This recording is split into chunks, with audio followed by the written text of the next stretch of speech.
Hey everyone, and welcome to another video. Tonight we have 2 hours of horror stories as per usual. I hope you all enjoy them. If you do, please be sure to drop a like rating. It helps out the channel so much.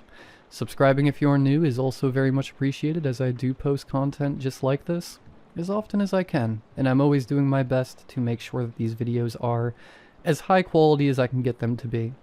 Anyways, sit back, do whatever it is that you do to relax, enjoy the 2 hours of horror stories with no mid-roll ads, nothing between the stories, nothing after the stories, just the one after this intro. I have to put at least one in there somewhere. And as always, I hope you all have a great night. You polished that one off right quick, Cheryl said, taking away the empty dish from my booth. You need a refill on that drink, hon? She asked. Nah, I'm good, Cheryl.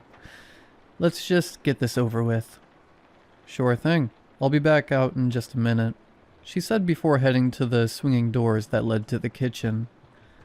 I hate Applebee's. Between the vintage Americana plastered to every wall and the dim lighting, the place is just depressing. Pick a lane and stick to it, I say. If you want to pretend to be a fancy pub, take some of the crap off the walls, and maybe get some tables that aren't made from the yellow laminate wood they let kids scribble on in preschool. Oh, and maybe serve me some food that isn't slop from a microwave. I don't mind crappy junk food. In fact, I just might like it too much. But don't take a Pinto and parade it out in front of me calling it a Porsche. I may be dumb, but I'm not stupid, you know? I slammed my fist into said laminate table, earning me a glance from Dick and Balls over at the bar. They were here every day, but had never spoken a word to me. Hell, I don't even think I had ever heard them speak to each other. Quick as they had turned my way, they lost interest and went back to nursing their hose water. Dollaritas, once again, fading into background props for the drab locale. Yep, I hated Applebee's, yet here I was. It was better than the alternative. I heard the double doors swing open and saw Cheryl coming down the lane with a large bowl in her hand. As she approached, a faint buzzing began to grow in volume with every step. When she got to my table, she let the bowl in front of me and pulled away the large cloth that had been covering it. The final dish was always served with a showman's flourish. For what reason? I still do not know. Oh my, don't that look good? Cheryl said, looking with genuine adoration at the writhing bowl of black hornets that she had sat before me. They were packed in tight, dozens upon dozens of the foul creatures. They frantically crawled over one another, buzzing angrily as they skittered, but they didn't leave the confines of the bowl. I sat immobile, staring at the dish. My finger tapped nervously on the table. You know, you could have some if you want, I said to Cheryl, who still loomed beside the table. She always stood and watched me eat. Oh, that's mighty kind, but I could never.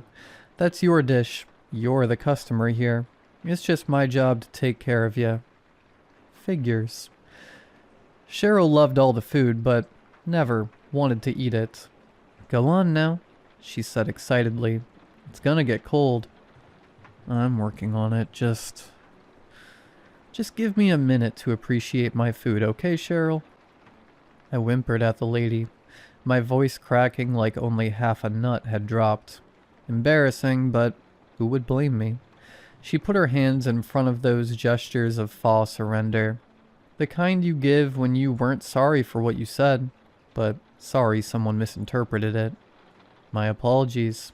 I just want you to enjoy it, that's all. Yeah, enjoy it. Okay, Cheryl.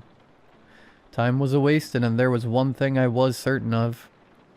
It was that sitting there, staring at that bowl, wouldn't make it go away. So I took a deep breath and reached inside. My hands pulsed with the vibrations of the wings as I raised the ball of fearsome insects and plopped them into my mouth. I started to chew and the wasps began to sting.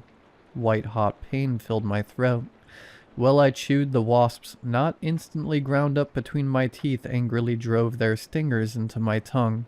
Some took flight in the small cavern of my mouth and flew down the back of my throat, choking me and piercing the soft walls of my esophagus with their stingers, before sinking to acid death awaiting them in my stomach.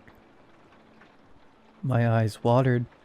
I reached into the bowl for another bite, some dropping out from the sides of my mouth when I couldn't fit the whole handful over my now swollen tongue. Cheryl dutifully scooped these escapees away like the discarded peanut shells I had spent my childhood happy throwing on the floor, all the while watching my agony unfold in solemn silence. An unsavory grunting was emanating from my throat now. It hurt to chew. Hell, it hurt to even flex the muscles of my throat, but my gag reflex was on autopilot, trying to free itself from the chitinous bits that clung to the back of my tongue like broken husks of popcorn. I tried to swallow my third mouthful of tiny demons and came up short. The wad of chewed bugs hung stuck in the back of my windpipe, refusing to go down. My throat was swelling shut. I retched. I coughed. I wheezed. I even wound up a fist and punched myself in the gut, trying anything to reclaim my open airway. But the multitude of stings were taking hold. With every second, I felt the breaths I took grow more shallow. One hand clawed at my throat, while the other frantically waved at Cheryl, but I knew that wasn't going to do any good. She just stood by, watching. Panic washed over me, followed by an intense wave of dizziness.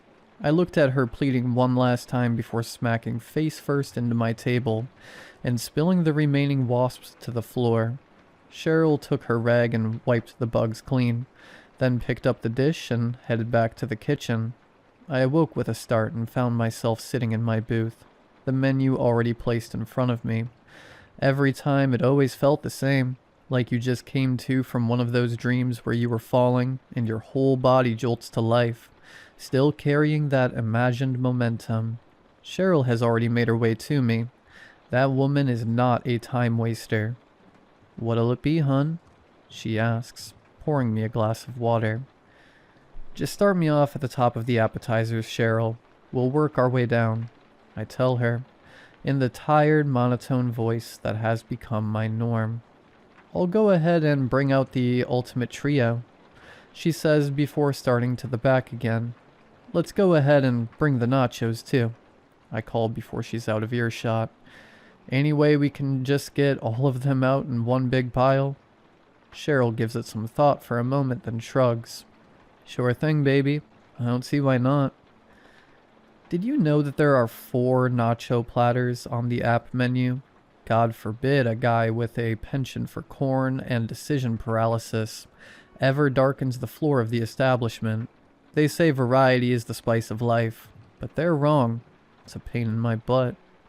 Now, of course, by this point, I'm sure you all realize that this ain't exactly your run-of-the-mill Applebee's. And for that matter, I'm not your run-of-the-mill patron. I'm dead. Remember all that junk food? Turns out they gave you a big hint right there in the name. That crap just ain't good for you. And I ate a lot of it. The new generation has a word for it.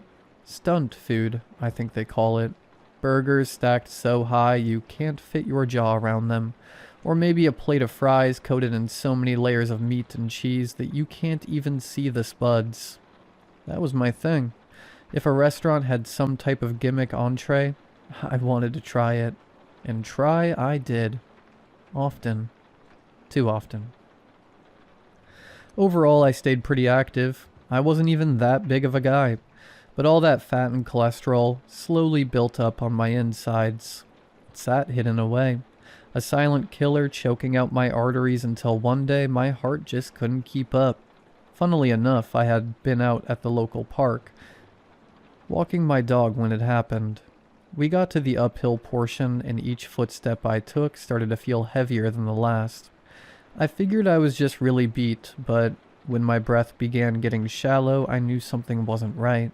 Another couple of steps and it felt like someone had tied a rope around my chest and yanked it taut. I was on the ground in seconds. Tater ran around me in frantic dashes, barking, while I curled up beaten to submission by the waves of squeezing and stabbing pain shooting through my heart. I heard some footsteps rushing up to me before I faded away, but they were too late. I closed my eyes on the world and woke up here, at Applebee's. Threw a fit the first day I was in. Where am I? Where's Tater? What's going on? Got the attention of Dick and Bowles, who threw a pair of cursory glances my way from over at the bar. They paused the slow sipping on their cheap margaritas that always seemed to be full, even though there's not a bartender in sight, and stared holes into me. Wouldn't speak a word though when I hit them with my spattering of questions. The silence exasperated me further, and my voice got louder and louder till I was full-blown shouting in the empty restaurant.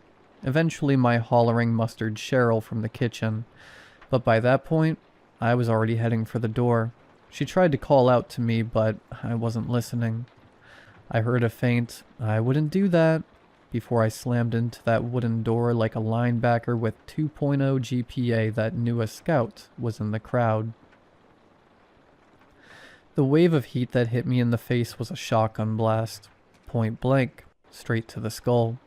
Beads of sweat pooled and evaporated before they could even run down my brow. As I flailed out the door and stumbled over my own feet, I could feel my lips dry and crack on the trip to the ground. I hit a patch of sidewalk and my skin sizzled.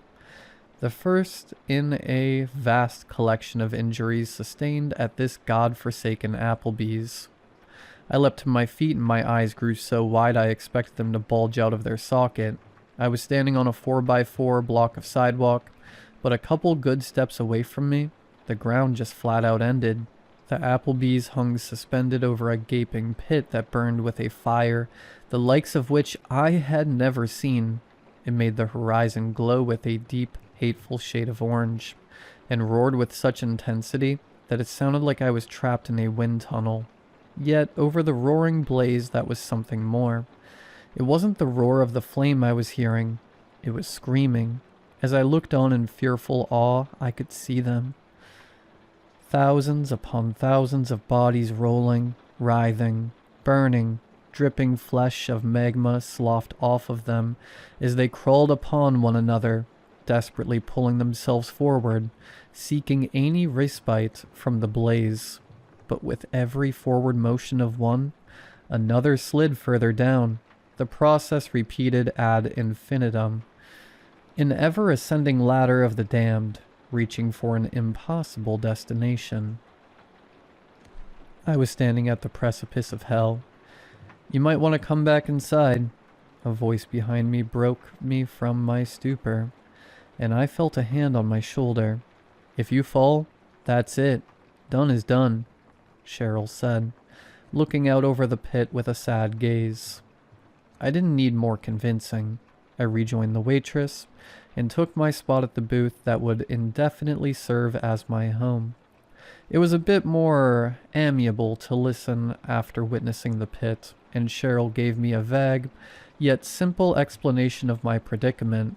I was dead as a doornail. A simple fact that was easy to accept after stepping out that doorway only to find myself at the brink of oblivion. Yep, I was dead all right, but that status of my eternal soul, that's where things got confusing. Believe it or not, I was a pretty good fella before I kicked off to the afterlife. Sure, I've got a bit of an attitude now, but you spend your endless days in a lonely Applebee's overhanging eternal hellfire, and tell me just how sunny your disposition is. I met just about all the requirements to march my way to the pearly gates. I was a good husband, volunteered at an animal rehab facility, and still called my mom every weekend. Even went to church on a fairly regular basis, and put my 10% in the plate every time. I would have been an easy case if it wasn't for that stunt food. Gluttony is a deadly sin, folks. And when you have to sign a waiver to eat a burger because it is so bad for you, well, that's gluttony. I had lived a good enough life to keep me from the hellfire, but I couldn't just waltz into the pearly gates. My consumption of all that greasy BS was close to willfully taking my own life. I had chosen to abuse my food, and I had to repent for my lifestyle. So here I sat. Not in a confessional booth, but one meant to feed a family of 4. Cheryl came out of the kitchen with one of those big platters in hand. She had opted to save time and just had them make my nacho arrangement on the serving tray instead of separate plates. "Here you go, hon. Careful now, that cheese is hot," she said, placing the mountain of corn chips in front of me. "Anything I can get ya?" "No, I'll be good for a while. Thanks, Cheryl," I replied, picking up a chip and starting in on the portion with the spinach dip. It only took a few bites before it hit me. By this point, I knew it was coming. Happened every time, sure as clockwork. But that didn't make it any more pleasant. The all-too-familiar wave of nausea that came from stuffing oneself a little too close to capacity rolled over me. I belched and felt the acid in my throat. A little bit of spinach dip sputtered out onto my chin. "Let me grab some extra napkins," Cheryl said. She returned a moment later with a small pile of paper towels and passed them to me, then returned to her spot, dutifully watching me suffer. It was always like this. Once I started eating, I immediately felt like I couldn't eat another bite, like there was no more room in my gut for more food. Yet I always did, and there always was.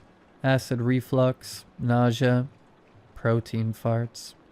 For the rest of the meal, I would be assailed by all of it, sitting right on the verge of vomiting. On the rare occasion I did, usually on purpose, just to buy myself a brief respite from the meal while Cheryl cleaned the table.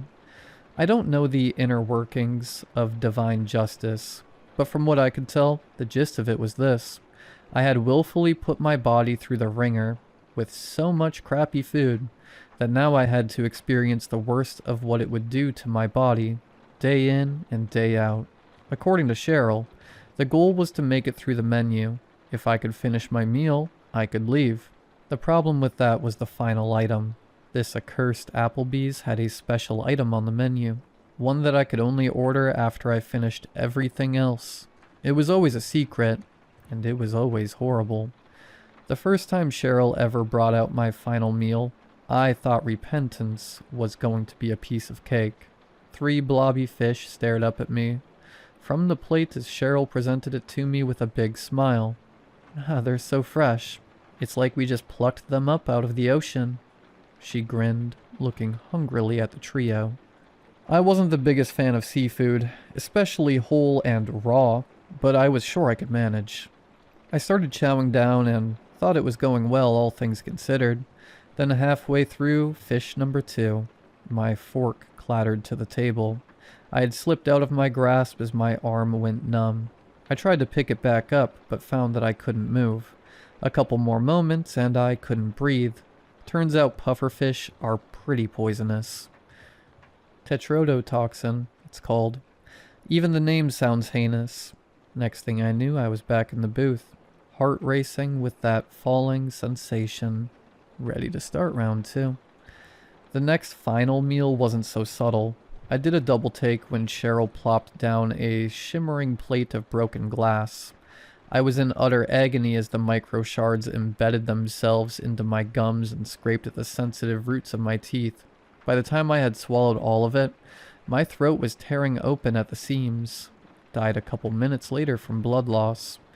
Getting into heaven wasn't going to be an easy task. I fought my hardest. I really did. But there's only so much a man can take before he starts to lose hope. I could make it through the regular menu like clockwork. Nausea be damned. But that final meal, the last hurdle to make it home free, was always too much. I had resigned myself to spending eternity in that booth, yet I kept eating. I had to. Nothing that happened to me in here could possibly be as bad as the pit awaiting outside, and if there was even a sliver of a chance that I made it through the final course, well, how far would you be willing to go for eternal bliss? Sometimes Cheryl would be down for a moment of conversation. It was always a nice break from the monotony. She was business-minded, though. I could only keep her gabbing for so long before it was back on the saddle and time to eat again. I polished off the last of the lava cake. What a sorry excuse for a dessert. I'm pretty sure we sold those frozen bricks of chocolate for our school fundraisers back in the day. Guess Applebee's is a fan of education.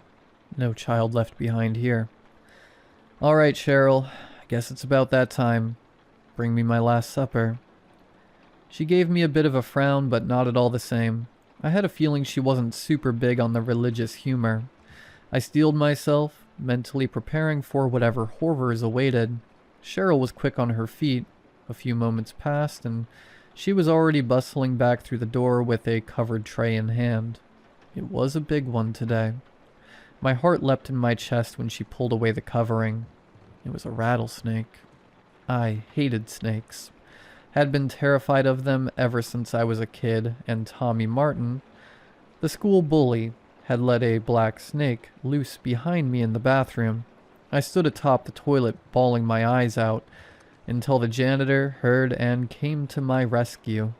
That one had just been a baby, but the one sitting in front of me now was probably 7 feet long. I jumped in my seat when it rattled at me. I could see it following me with those glaring, slitted eyes, watching, waiting for me to reach out and touch it, to give it permission. Once I laid my hands on it, it would be free to mess up my day, and I could tell that it wanted nothing more. The rattle sounded again, shaking right to my bones. Cheryl clapped with glee. Well, isn't that fun? I love novelty desserts so much. Is today your birthday? I wanted to slap that woman, but I was frozen in my seat. Out of all the horrible things I had faced, this was just too much. My hand trembled as I managed to lift it to the table, the rattler's eyes following my every move. Its forked tongue flicked excitedly. Go on now, Cheryl said. I couldn't. It's gonna get cold. But I had to. I reached closer, my hand about to make contact. I swear I could see the snake's coils tense with anticipation, right before brushing along the rough scales. I stopped short. In the throes of desperation, my panic-ridden mind had produced a Hail Mary, an idea so simple that surely it wouldn't work. Cheryl, I can't do it, I said. That last bit of lava cake filled me up. The snake let out another fierce rattle and I continued. It looks so good, but I'm just too full. I've already eaten so much. I should have quit a long time ago. Cheryl gave me a long look. You know, my ma used to always say, the meal's only done when you're full. A soft smile graced the edges of her lips. I'll go get your check. After all this time, after so many meals, I had complained, moaned, vomited. Hell, I had died. But I had always kept on going. Never once had I taken a moment to just say, no thank you. Fueled by the desire to free myself, I was further trapped in a prison of my own making. I'm an idiot.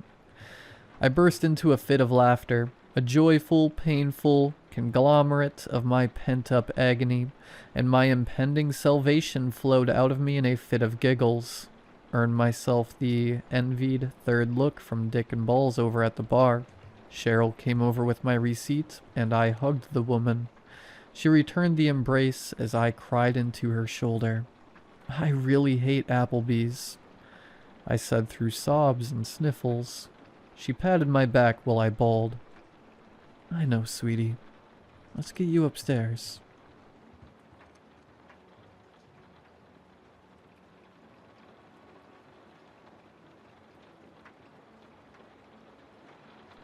I'm the senior deckhand on a 68-foot trawler called the Margaret Ann. I have worked this boat for 14 years. The crew is 6. Captain Hal, First Mate Donnie, Engineer Pete, and 3 deckhands. Me, Manny, and Ruben. 6. Hold on to that count while I tell you the rest of this. I do the head count before every dredge. That's my job as senior deckhand. Before we lower the trawl, before we haul it back, before we open the code end, I count. 6 men, accounted for, all in their right positions. It's a safety thing. The code end can swing when it comes up full, and if we're missing a man we don't know about, he could be in the water. I have done this head count on this boat for 14 years. The number has always been 6. I want you to remember that I am the one who knows. 3 days into the trip, we set the trawl over a section of bottom Hal had marked on the chart, 800 feet, the kind of depth where the haul takes nearly an hour and the cable hums under the load. We started bringing it up around 2 a.m. Hal called down asking what we had, and Danny said the sonar was reading a mass that wasn't fish, just a single dense object in the code end, big as a small car. Manny said it was probably a container, lost cargo from a freighter. We've pulled up tires, refrigerators, an entire fiberglass dinghy once. Whatever it was, we couldn't dump it back. The net was tangled around it and the cable was straining. We winched it onto the deck. The code end hit the planks with a sound I had heard before. 11 years ago I worked recovery on a ferry that capsized in fog. We pulled 14 people out of the water that week. They all sounded like that when we set them down on the deck. Not a thud, a wet weight. The way a body sounds when it has been in cold water long enough to take some of the cold with it. I had not heard that sound in 11 years. I was hearing it now. We did not open the net. Hal came down from the bridge. He looked at the code end for a long time. He told us to lash it down where it sat, leave it under the tarp, and not open it until daylight. He said he wanted Pete to look at it first. I did the head count. 6. Hal back on the bridge. Donnie on the bridge with Hal. Pete coming up from the engine room. Manny lashing the tarp. Reuben holding the spotlight. Me at the rail. We went to bed. In the morning we opened the net. There was nothing inside. The code end was empty. Not the catch fell out empty. Empty. The cinch line was tied. The mesh had a gap. It was a small gap, right at the seam where the cinch meets the body of the net. The cordage was unraveled, not torn. It had come apart, like fingers had worked at the knots from the inside until the seam gave. I stood looking at the gap for a long time before Hal called me over to help with the deck. I did the head count. 6. We started cleaning up. I was coiling the lazy line when I saw it. There was a handprint on the deck where the code end had been resting. 5 fingers, palm flat. The heel of the hand pressed into the planks. The size of a man's hand, already drying in the morning sun. The wood around the fingers was wrong. The grain was raised, splintered slightly, lifted away from the surface, not pressed down, pulled. The handprint hadn't been left by something resting its weight on the deck. It had been left by something dragging itself across the deck, fingers digging in for purchase, the wood resisting and giving way in small fibers. I scrubbed the print with a deck brush before anyone else came back to that side of the boat. I don't know why I did that. We kept fishing. The next day, the catch was thin. We dragged the same bottom and pulled up almost nothing. Hal said we had spooked the fish. He moved us 30 miles east. That night around 1 a.m., I came up from the bunk to use the head and Reuben was sitting at the galley table. Reuben does not work the late watch. Reuben should have been asleep. Reuben works the morning watch with me. We both came up at 4 a.m. He was sitting at the galley table with his back to me. He was not eating anything. He was not on his phone. The galley was dark except for the small light over the stove. I said his name. He turned around. It was Reuben. His face, his shape, but he was looking at me like he didn't know who I was, and his eyes weren't focusing on mine. They were focusing somewhere about 6 inches behind my head. I said, "What are you doing up?" His mouth moved. The shape of his mouth made the words, "I'm hungry." The sound came a half second later. The voice was Reuben's voice, but it arrived after his lips had already finished the sentence and gone silent, as if the words had to travel from somewhere else to reach me. There was nothing in front of him. No food, no plate, no cup. I stood there for a few seconds. He turned back around and faced the dark wall again. I went to the head. When I came back through the galley, he was gone. The chair he had been sitting in was still pulled out from the table, not pushed back in. I put my hand on the seat. The wood was warm, body warm. I went down to the bunk room. Reuben was in his bunk, asleep, snoring the way he always snores. I checked. I shook his shoulder.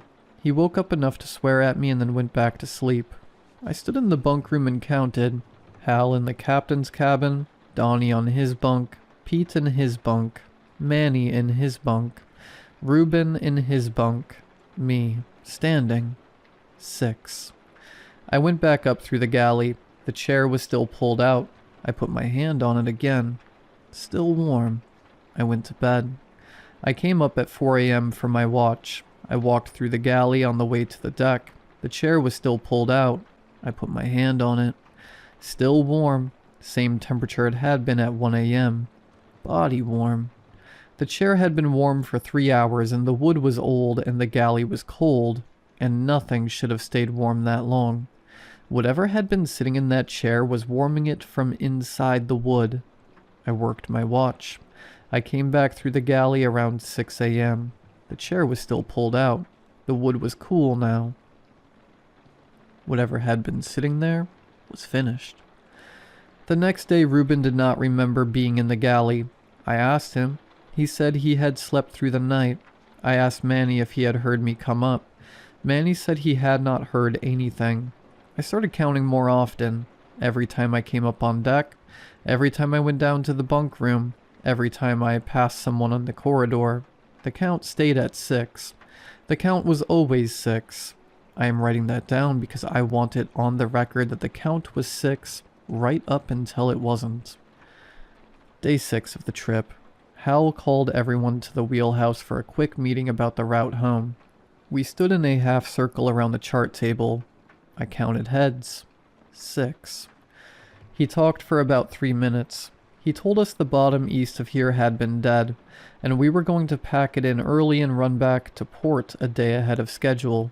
Then he told us to get back to work. We started filing out of the wheelhouse.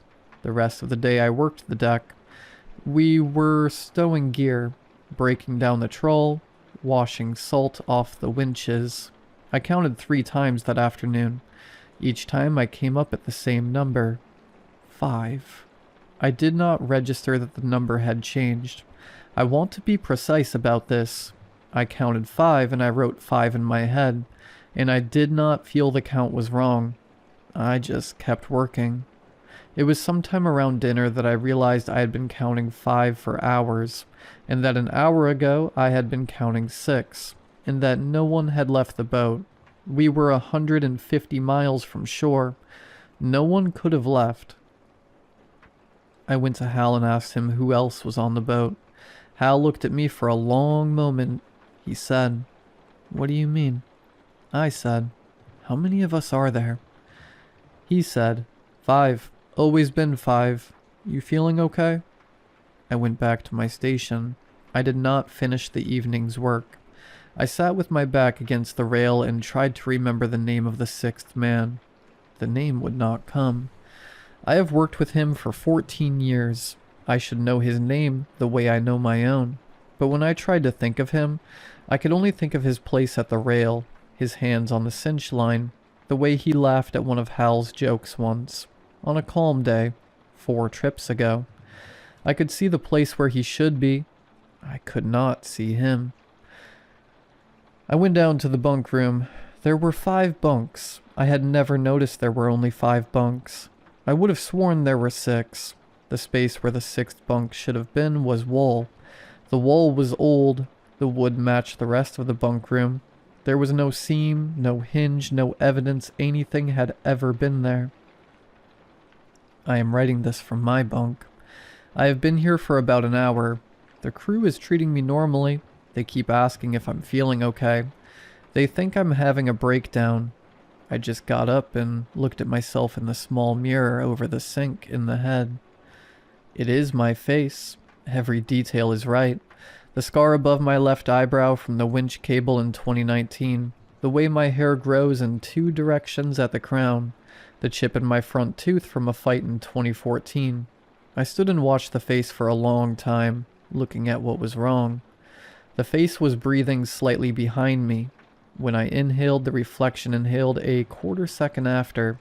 When I exhaled, the reflection exhaled a quarter second after. The chest rose flat. The chest fell flat. I held my breath. The reflection held its breath. I tried to catch it not breathing when I wasn't breathing. I couldn't. But the timing was wrong. I came back to my bunk. I sat down. I was looking at my hands. They were my hands. The scar across the right knuckle from the winch accident in 2019 was there. The ring of paler skin on the left finger from where I'd worn a wedding ring for the 4 years before the divorce. The small permanent stain of net tar on the right thumb that no soap had ever fully cleaned off. The hands looked right. I pinched the back of my left hand with my right hand, pinched hard, the way you would to wake yourself from a dream. I felt the pressure, but no pain. I pinched harder. I twisted the skin between my fingernails. I watched the skin redden and crease. Nothing. I bit the side of my hand. I bit hard enough that I should have broken the skin. The skin did not break. My teeth pressed into something that gave like meat, but did not bleed and did not hurt. The hands look right. But whatever they are made of is starting to forget what hands are made of. I took out my phone. I have a photo from before we left port. The crew standing in front of the boat at the dock. I keep it as my phone background. I opened the photo. There were 5 men in the photo. Hal, Donnie, Pete, Manny, Ruben. I counted them 3 times. 5. I have been looking at this photo for 8 days. I know this photo. I was at the dock that morning. I remember Hal making a joke about the weather. I remember Manny's mother dropping him off. I remember standing on the left side of the group, between the cooler and the bollard, with my hand on Ruben's shoulder. I am not in the photo. The cooler is there. The bollard is there. Ruben's shoulder is there. And there is no hand on it. I have been at the dock. I have been on this boat. I have been at this rail and this wheel and these winches for 14 years. I am being unmade. The thing we pulled up from 800 feet did not come onto the boat to live here. It came onto the boat to take my place. It worked the knots in the coat end from the inside until the seam gave. It dragged itself across the deck on its hands. It sat in my chair in the galley and warmed the wood from the inside. It wore Ruben's face for a few seconds at 1 a.m. to see how a face was worn. It is wearing my place now. Hal does not see me anymore. Hal sees 5 men, and one of them is in my spot, doing my job, with my hands on the lazy line. Hal is concerned about the man who keeps asking strange questions, but Hal does not know that man's name, and tomorrow Hal will not see him at all. I have been trying to remember my own name. I had a name an hour ago. I was using it in my head, like a word you wear. I just tried to write it down and the letters would not come. I tried to write the name of my mother. I tried to write the name of the town where I grew up. I tried to write the name of my first dog. The shapes are slipping. Hal, Donnie, Pete, Manny, Ruben. I know those names. I have known those names for 14 years. One of those names was my friend. One of those names called my name across the deck on the morning the photo was taken. I do not know which. The trip ends in 2 days. There will be 5 men walking off the boat in port. They will not be missing anyone, because by then, there will be no one to miss. If you are reading this and you remember me, please, tell me my name.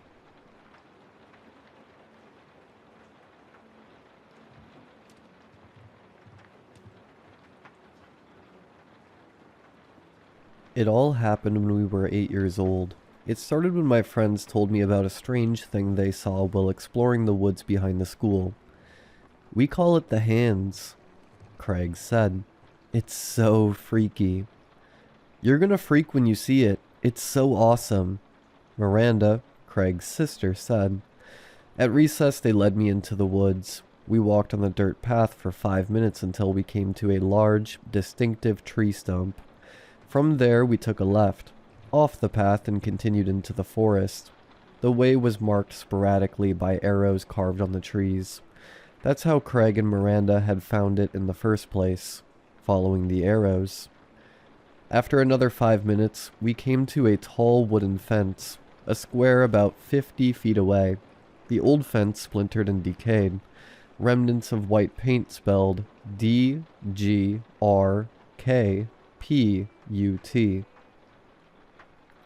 We slipped through the gap left by a fallen picket. My eyes widened in disbelief at what I saw there. There were dozens of hands reaching out of the ground. One day we counted them and found there were exactly 37. They seemed to grow from the forest floor like toadstools. They sat at all different heights. One stood almost a foot in the air, a whole forearm exposed. One was just a few fingertips, barely peeking out from the dirt. The rest were in between. They were scattered, seemingly random, but they were mostly about 6 inches to a foot away from each other. There were all sorts of hands. Big hands, small hands, wrinkled hands, smooth hands. One had a shiny bracelet. Another had long pink nails with hot pink polish. "Watch this," Craig said as he grabbed a stick off the ground and poked a large hairy hand in its palm. The hand snapped shut, grabbing the other end of the stick. "Holy," I blurted out. "Do they all do that?" "Yeah," Craig answered, grinning. "But some are faster than the other ones," Miranda added. She pointed to a muscular hand attached to a thick wrist. "That one can even catch stuff if you throw at it." "But you can only touch them with a stick or something," Craig said. "You can't touch it directly." "What happens if you touch one?" I asked. "It gets you," Miranda said. "Duh." We visited the hands many times after that. They were a fascinating curiosity. One time Craig was looking at a particular hand and he called me over. "Whoa," Craig said. "This one has a birthmark just like yours." I cringed. At that age, I was still pretty self-conscious about the very noticeable purple birthmark in the approximate shape of New Jersey on the back of my hand. The hand Craig pointed to was that of an old man, pale and wrinkled. When I leaned in to see his hand, I had to admit the similarity was striking. "Maybe it's your twin," Craig said. "How could it be my twin? It's like 100, I replied. "I don't know." He shrugged. Another time we were watching the hands and a squirrel came along. This was unusual since animals usually avoided the hands. But this time one of them was holding a plump black walnut between its thumb and pointer finger. After much trepidation, the squirrel stood up, climbing into the hand to snatch the treat. The squirrel was quick, but the hand was quicker. It grabbed the squirrel and began squeezing. The hand's knuckles turned white as the squirrel thrashed in its grip. We watched silently in a mix of horror and morbid fascination as the hand fought what we now realized was its prey. After about a minute, the squirrel stopped its thrashing. It made a few more futile spasms, then twitched, then went limp. The next time we returned to the hands, the squirrel was gone. The last time we spent at the hands together, we were hanging out after spring break. Miranda told us that she had come up with a new idea for a game we could play. Over break, Miranda and Craig had gone to visit their grandma who lived up by the beach. On the way there, Craig was showing off the shark tooth necklace and the mood ring he'd bought at an aquarium gift shop over break. He explained what all the colors on the ring meant, and how his dad told him the ring was made by scientists at NASA. Miranda showed off the henna tattoos on her cheek and the back of her hand. Emily, their cousin, did it for me. "She's a real tattoo artist and stuff," she bragged. "Looks like butts," Craig chortled. "They're hearts," Miranda said, stomping a foot on the ground. "Miranda has butt tattoos," Craig said in a sing-songy voice. "Whatever." Miranda said. The argument stopped as we arrived at the hands. So here's the game, Miranda said. You have to be super brave. With that, Miranda hopscotched between the hands. She took jump after jump, threading the needle between them until she got to the other side of the clearing, about 40 feet away from us. Come on, Miranda called over to us. It's easy. Me and Craig both hesitated. After a long, heavy pause, Craig spoke up. I don't know if that's a good idea, he said. 'Cause you're scared, Miranda teased. I can tell 'cause your ring's black. That means scared. I can see it from here. Nuh-uh, it's not black, it's blue, he said, raising his hand. See?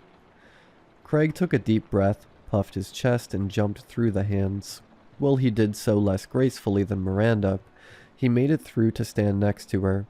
Now you have to try, Craig said, pointing at me. I don't want to, I said. What if I accidentally touch one? Chicken, Miranda teased. She and Craig made squawking sounds at me while folding their arms like chicken wings. You're being dumb, I argued, my cheeks feeling hot. I took a hesitant step in between two of the hands. Then I took a hop deeper into the field. On my third hop, I almost lost my balance. For a split second, I was sure I was going to fall into the grip of the bed of hands. However, I quickly regained my balance. Scared, I hopped back out to safety. Lame, Craig teased. You barely got in at all. My heart was still pounding from almost falling. My cheeks started burning and I felt my eyes begin to well up. This is a dumb game, I yelled. I don't want to play anymore. With that, I stormed off. Craig and Miranda called after me, but I didn't listen. To this day, I wonder if things would have gone differently if I hadn't stormed off in my little temper tantrum. That night there was a ring at my door. It was Craig and Miranda's parents. They hadn't come home that night. My parents asked me where I last saw them. Craig, Miranda, and I had a sort of unspoken understanding that the hands were a secret. We hadn't told anyone else about them as they seemed the kind of things parents may not approve of. But now I was worried. We went out into the night, flashlights in hand, and I showed them to the area. They looked at the scene with awe and disbelief, scanning it with the flashlights. A few seconds of looking later, Miranda's mother screamed. After another second, their father started screaming too. Their flashlights were fixed on two hands jutting out from the ground, right next to each other. These hands hadn't been there before.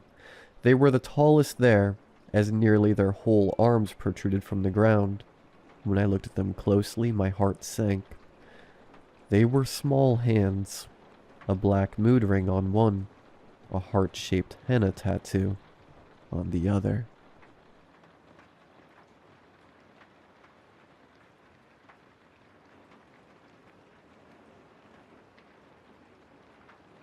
I want to preface this by saying I am not a good person, though I try to be.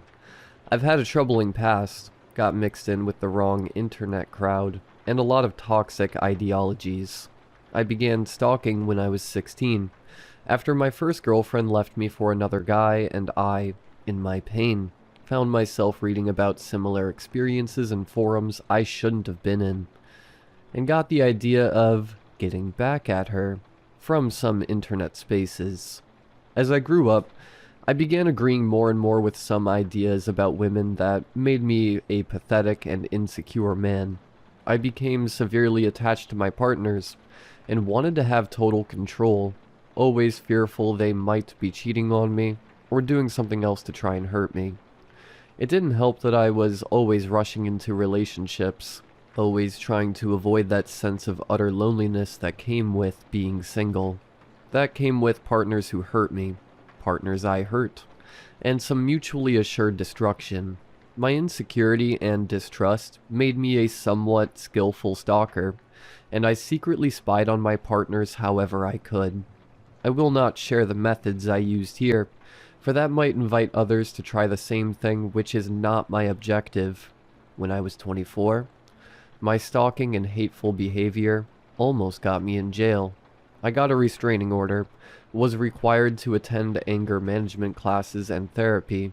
It was the first time I had to face consequences for my abhorrent actions. And well, I'll be the first one to admit that these consequences weren't as severe as some people might want for people like me. They ended up actually helping in setting me straight. My therapist was an older woman I'll call Miss Price. She helped me a lot in dealing with my issues, all the deep-seated hatred and insecurities I had. If it wasn't for her, I wouldn't be who I am today, 6 years later.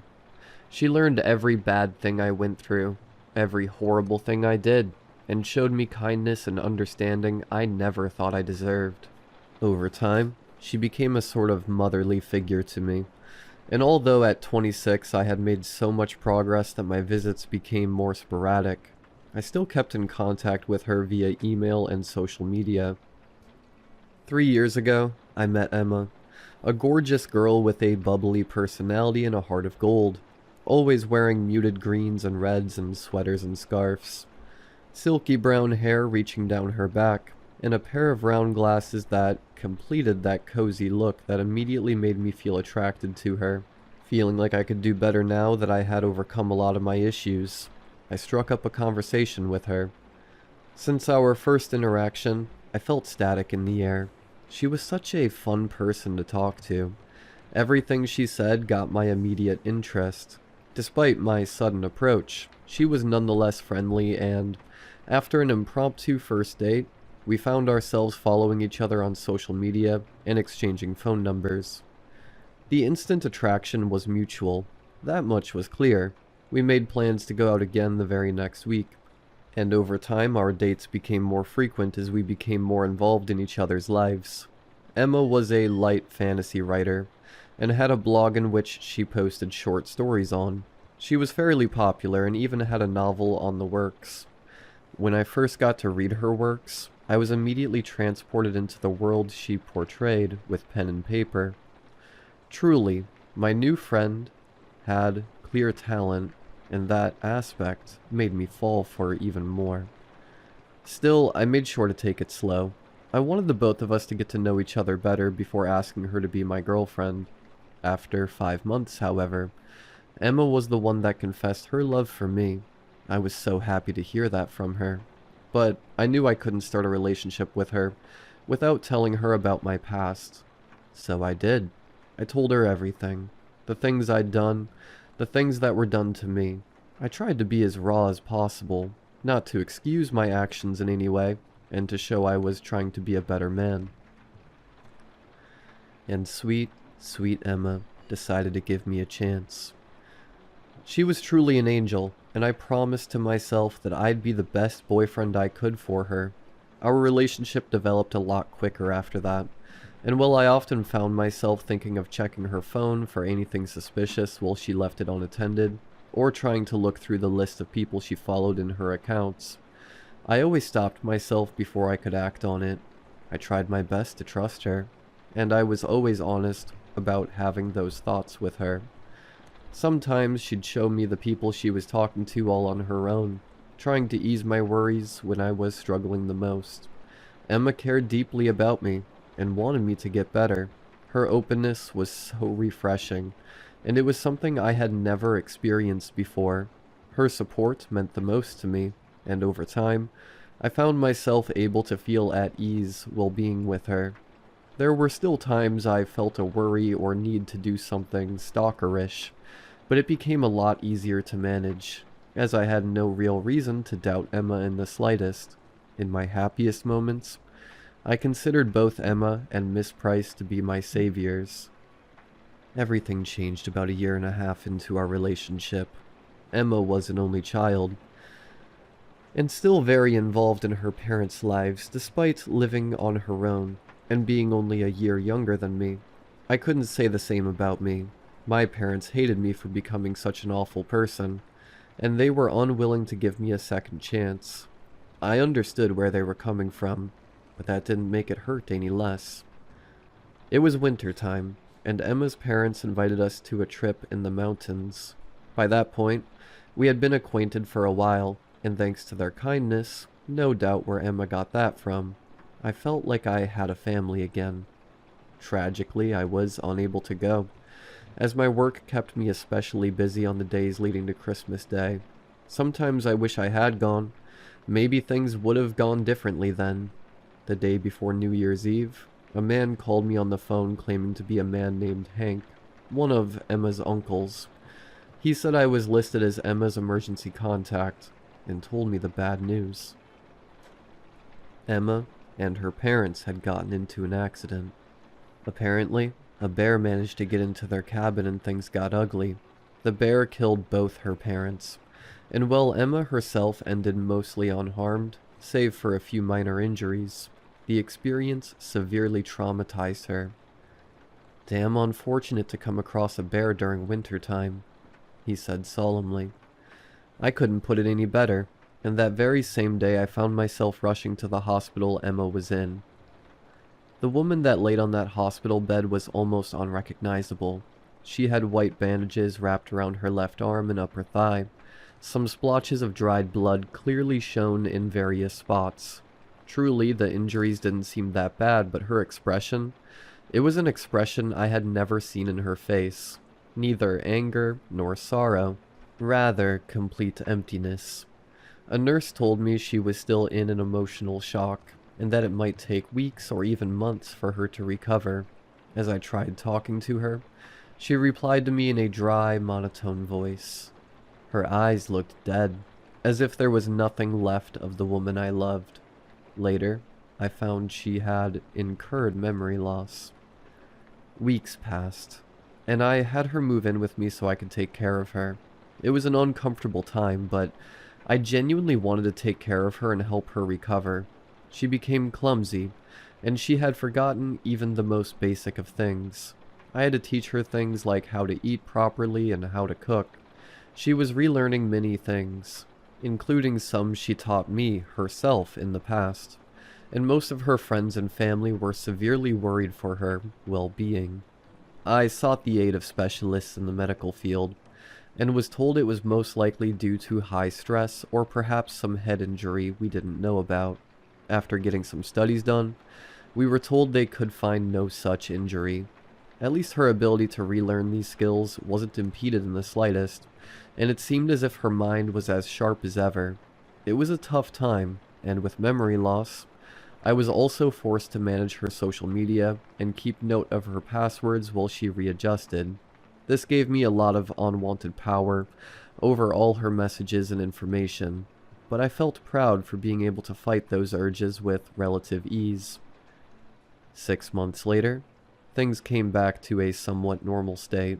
Emma learned things quickly, and seemed to become much more efficient at doing everything than before. That also came with a shift in personality, however. Her bubbly and kind demeanor changed to a more serious and uncaring attitude. It was as if she had become a completely different person, as if my Emma wasn't there anymore. At first, she wouldn't even hug me, and I didn't want to try any kind of intimacy, knowing she didn't remember her feelings for me. We didn't even sleep together. I just let her sleep in my bed while I slept on the couch. As she began getting better and questioned what our relationship was, I told her that she could decide that once she processed her feelings for me. As much as it hurt, I didn't want her to feel forced to be with me if she didn't feel love anymore.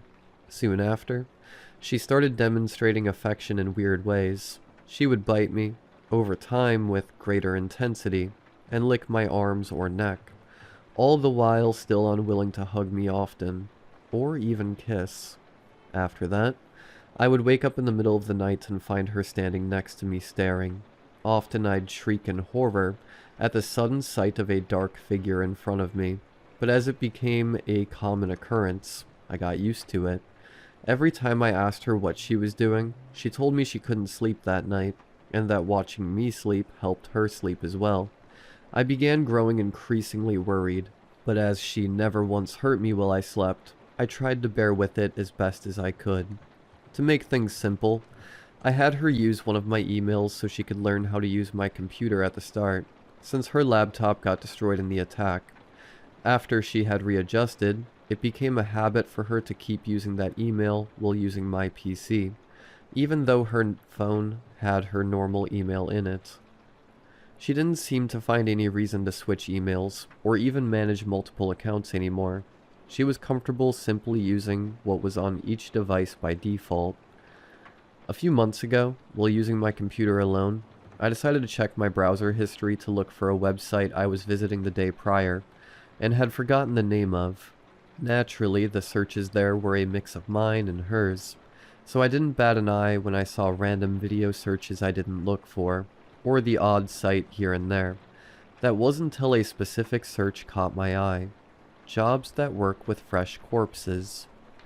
This was quite off-putting, but I tried to rationalize that maybe she was writing again and needed some inspiration. After all, her memory loss also came with changes to her interests, and while she no longer was into writing, she developed a taste for horror that could be leading into, perhaps, writing stories of a different genre. The odd search got me curious, and I began to look further down the search history. I could find a lot of true crime, urban legends, and close encounters with monsters.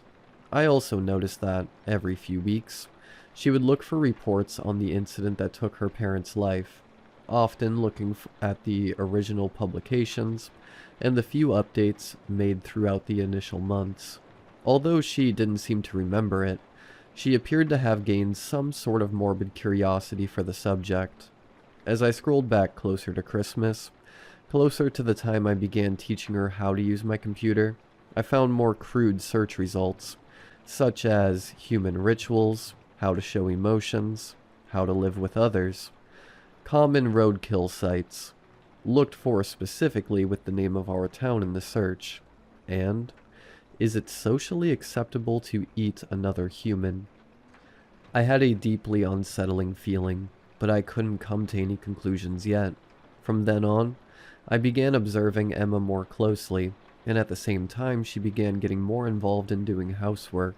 While she would refuse to cook, she'd always watch me prepare meals for the both of us. On one occasion I cut my finger while chopping some vegetables, and before I could react, Emma had it in her mouth sucking the blood out. She said she just wanted to help, but I decided to be more helpful after that odd display. When she looked at me, I noticed how her calm demeanor hid something behind it, something I didn't understand at that point, yet still made me feel uncomfortable.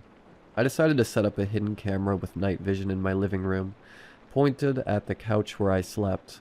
I checked the footage recorded at night on a phone app that came with the camera, and noticed her nightly visits continued. Now, if not from the start, they were happening every single night. Over time, I installed more hidden cameras around the house, making sure they weren't many to reduce the chance of her finding them. After watching the footage, I noticed that she had a habit of always standing in front of the window, peeking through the blinds and looking at me as I drove off. Then, she'd walk to my computer or sit down, and simply look at videos or read things all day long. That blank, unchanging expression she used to have, coming back and only leaving once I was back or where she had to leave the house. Originally, she didn't leave the house much, but as she became more comfortable being alone, she gradually made a habit of getting groceries on her own while I was at work, messaging me to ask if I wanted anything. Knowing what I knew, this started to look suspicious as well, so one day, I decided to follow her to clear my doubts. That day I took the day off and lied to her, telling her I was heading to work. The day before I placed a tracker in her car I bought a few days earlier, and that morning I snuck out a change of clothes and a pair of binoculars in my suitcase, then drove my car to a parking lot near a car rental place to rent one for the day. After that I switched clothes, checked the tracker on the app, and began following her around. I felt guilty about returning to my old ways and disappointing Miss Price, but I told myself this time wasn't out of jealousy or insecurity, rather it was due to fear for my safety. She did what any normal person would do, visit the mall and a few smaller stores. The thing that scared me the most was what I found she did after. I followed Emma back home, making sure to keep my distance and parked the car a few streets away. far enough to be unnoticed and close enough to use my binoculars. After she parked and carried the groceries inside, I looked at my phone and accessed the cameras app to look at her in real time. She took everything out of the bags and put everything in its respective place, but left a block of raw meat. I think it was beef, out on the counter. Next, she got a mop and a bucket, took off all her clothes, threw them on a nearby couch, grabbed a chunk of meat and began eating it. My jaw hit the bottom of the car as I looked at my now ex-girlfriend eating raw meat with nothing on. The fresh blood dripping down her mouth and into her chest and abdomen, in a way that reminded me of some sort of satanic ritual or the like. I felt sick to my stomach, unsure if this was some sort of mental illness or something else, and the somewhat low quality of the chewing noises and her grunts simply added to the bizarre experience. Then, as I recovered from the shock and tried to make sense of what I was seeing and hearing, I recalled her search history and her strange fascination with the attack that killed her parents. I believe in the paranormal, but had never experienced anything myself, and I was wondering if what attacked Emma and her parents that day wasn't a bear, but something else. If maybe, just maybe, my beloved girlfriend had fallen victim to the monster as well, and it had come back pretending to be her. Looking back at the video feed, she kept eating the entire chunk of meat, probably about 4 pounds, though I couldn't really tell from the video alone, until it was completely gone. It was an insane amount of meat that no human should eat in a single day, let alone in a single meal. After that, she mopped down the floor, cleaned herself with a few napkins, brought them to the bathroom and flushed them down the toilet. Lastly, she went to take a shower. All the evidence of her feast, gone. Were it not for me having a recording of it, as far as I could tell, this was the first time she did something like that in the house. No other recordings showed her doing anything like that in the past. That night, I came back home still pretending to have worked. Fortunately, she didn't ask about it, and we spent the night peacefully.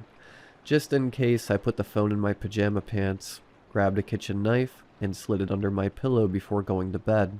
I was twisting and turning, unable to sleep in the slightest.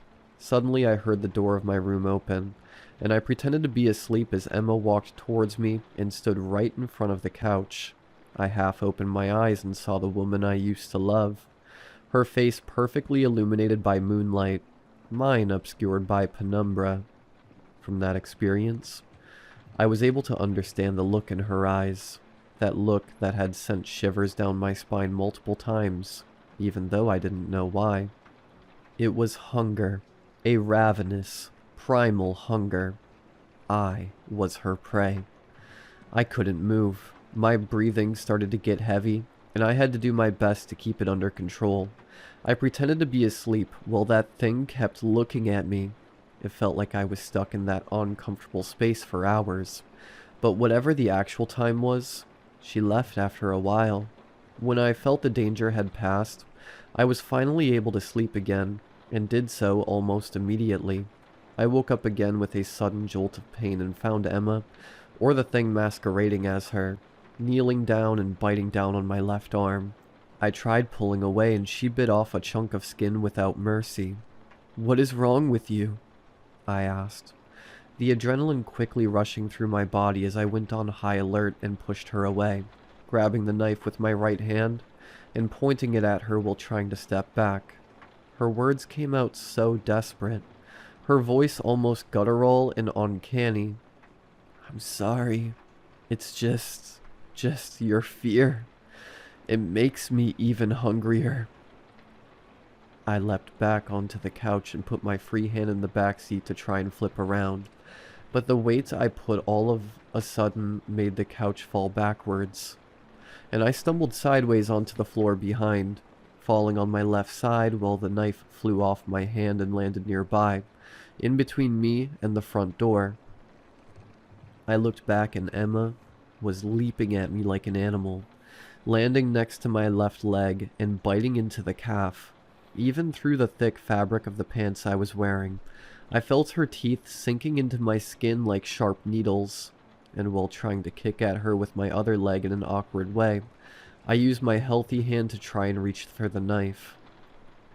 Her mouth wouldn't leave my calf, and it wasn't until she managed to rip yet another chunk of my flesh that she finally let me go.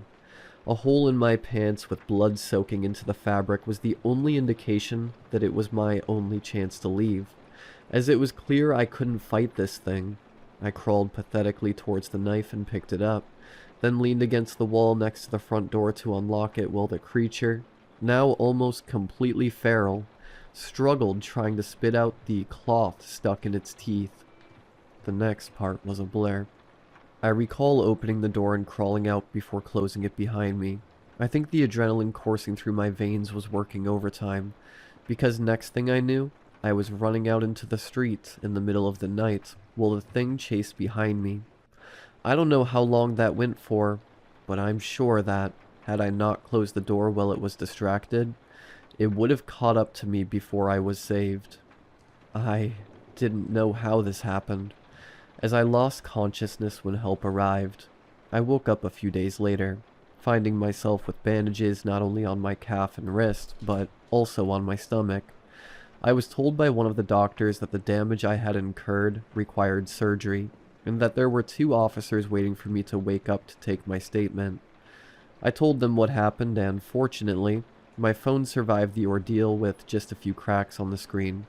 I showed them some of what I had gathered, leaving out any of my paranormal theories, and told them she began acting crazier and crazier since the accident with her parents.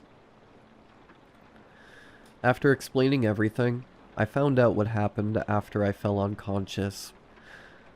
A truck with some college guys coming back from a party stumbled across Emma in the middle of the road, digging her teeth into the side of my gut while I was unconscious. They said that the car's headlights startled her, and at that moment they noticed what she was doing. They figured she was some sort of junkie and tried to scare her away. Fortunately, they had weapons on them, so after a few warning shots, the thing scurried away into the nearby woods. The guys called the police and an ambulance for me, and that's how I ended up in the hospital. That was 2 months ago. Since then, government officials came to my home and confiscated my cameras and electronics. I didn't fight them on it, though I was upset I wouldn't be allowed to have any video evidence of what happened. I was told there would be no further issues, but that I should change the locks and get a weapon, just in case. The story that was given to the press was that Emma had suffered a mental breakdown and attacked me, but ran off before police could get to where the guys found me, and hadn't been found since. 9 people have gone missing in that time span. The first 5 were homeless, and sadly, that meant the police didn't put too much effort in the investigations. 2 weeks ago, a cargo worker, a nurse, and a teacher went missing as well. This caused a larger stir in the public, and I hoped it was just a coincidence, but something told me that it might be involved. Yesterday, I found that there was a new victim in the news. It was Miss Price, whom I returned to for therapy after I recovered enough from surgery. Now I find myself alone again, scared of something that might come and try to finish the job. I wonder if this is a punishment for all the wrongs I did in the past, if I got a taste of a perfect life just to be taken away by a force of nature, or perhaps something more malevolent. If someone you love gets in a terrible accident where they're the only survivors, and they seem to become a different person after that, be careful. They might not be your loved one anymore.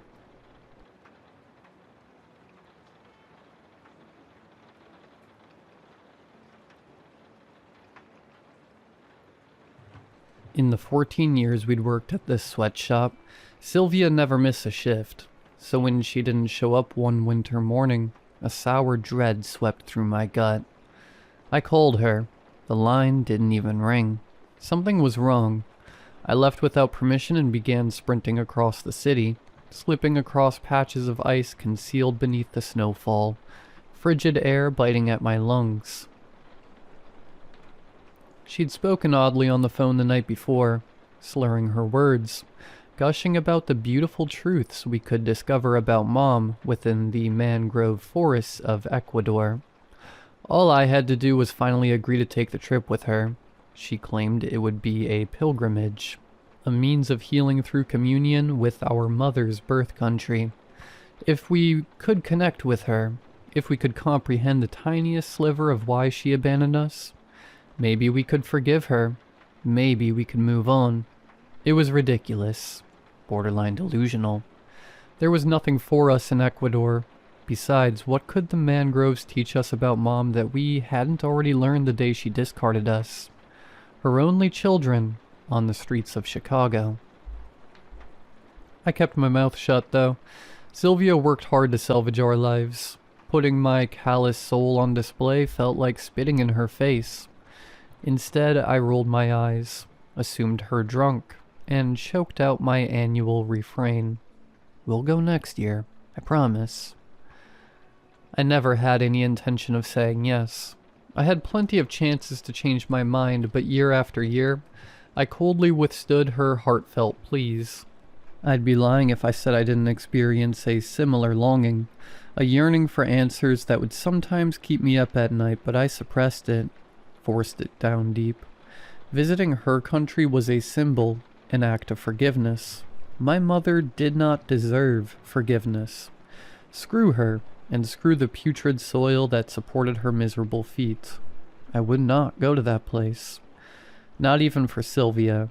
And yet, despite the belief that my stubbornness was completely justified, all I could think about as I raced through the snowfall was the cruel deceit of those 6 little words. We'll go next year. I promise. I arrived at Sylvia's a little after dawn. Dense overcasts stained her towering apartment complex in ashen gray. I slammed into the fire exit with the broken lock and began bolting up the stairs. Cockroaches skittered from my aching heels.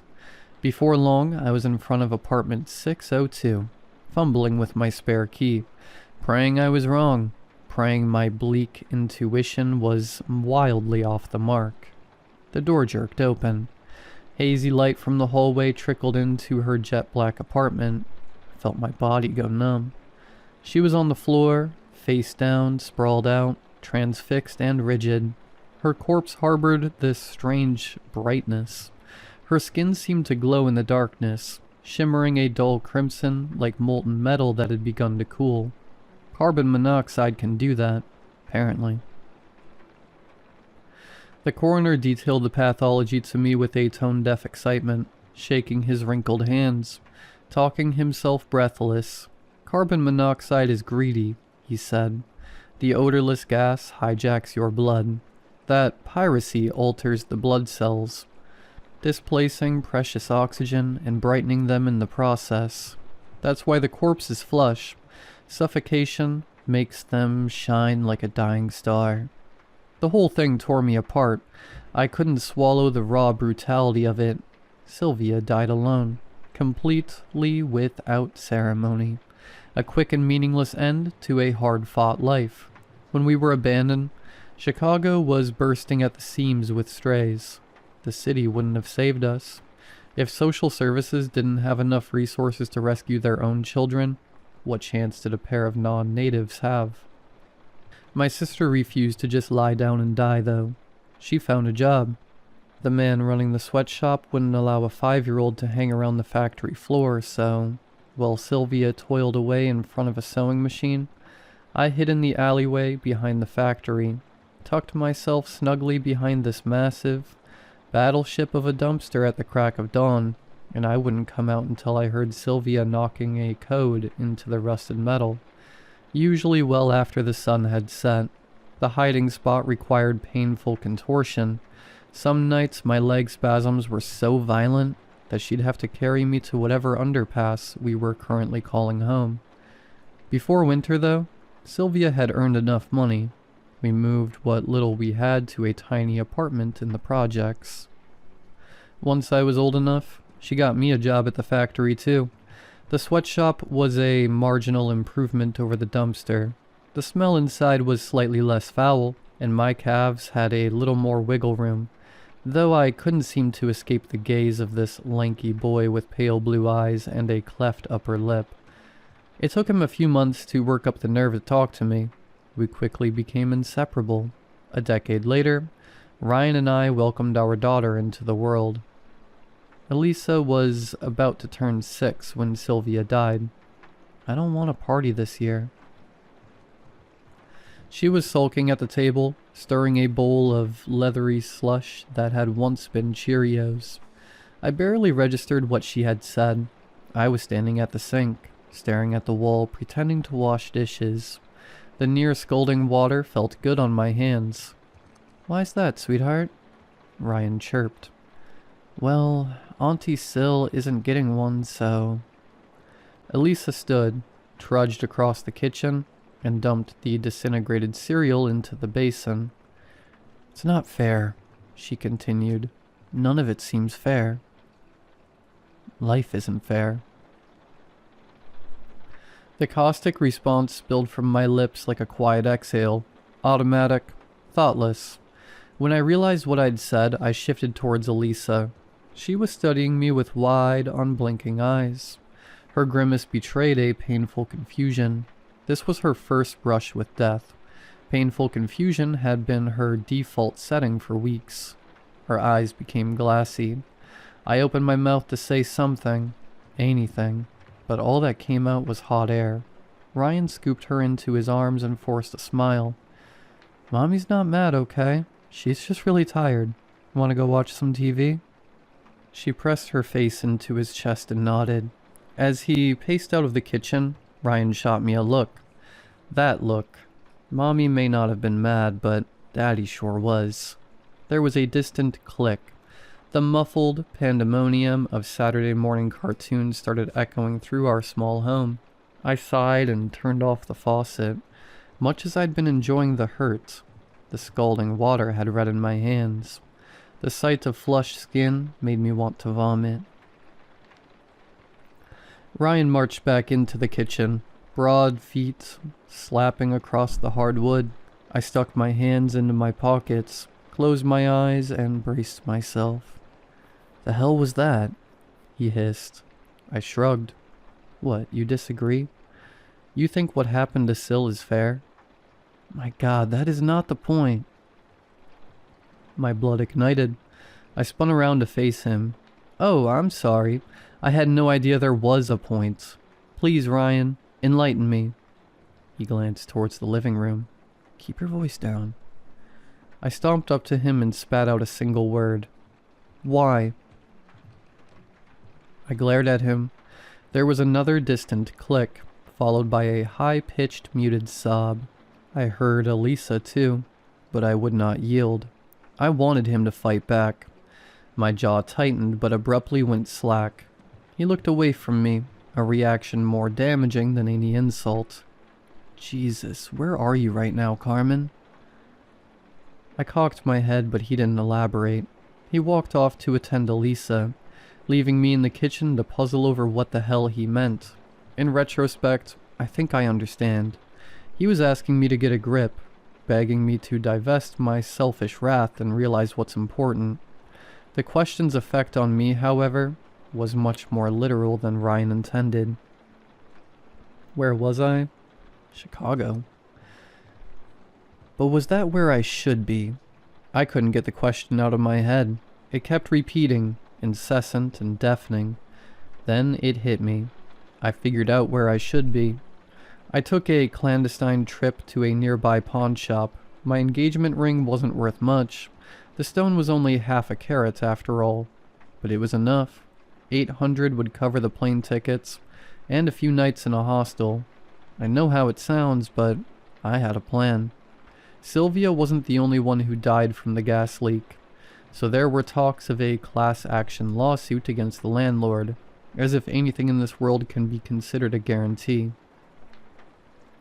I convinced myself that those earnings would surely buy the ring back. Someday.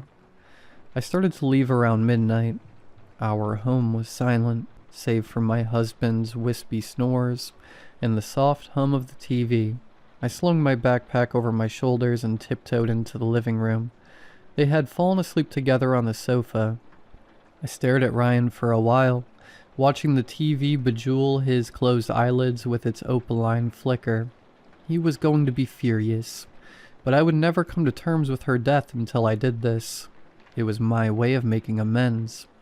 I stuck the post-it note onto his cell phone before slipping out into the cold, moonless night. Flying to Ecuador.